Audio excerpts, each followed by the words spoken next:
اجي يا جماعه اهي اتسبكت وبقى لونها حلو قوي.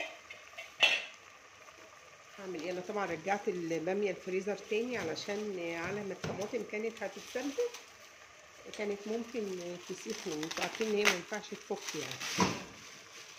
اجي اهي باميه نوطي النار بس على الحاجه دي تسيح.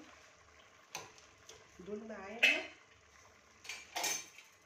بصوا يا جماعه دي طريقتي انا في الباميه اهو. يعني الباميه دي انا طبعا هحط لها لحمه. يعني الباميه ما بتتعملش غير بفراخ. انا كان عندي حد قصدي سوري ما بتتعملش بفراخ.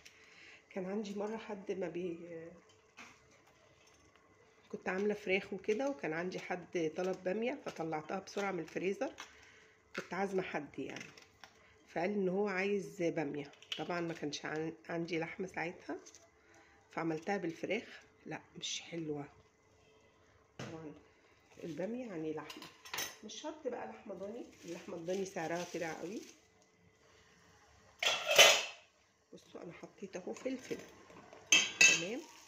هحط بقى فصين توم كمان غير اللي هو انا حطيته في الاول مع البصله. احط حته برضو هريسه شطه من هو حامي برضو على فكره، فمش هكتر. تمام. هضيف بقى هحط عليها طبعا اللحمه بتاعتها، واحط عليها فصين توم كمان وازودها شوربه. تمام.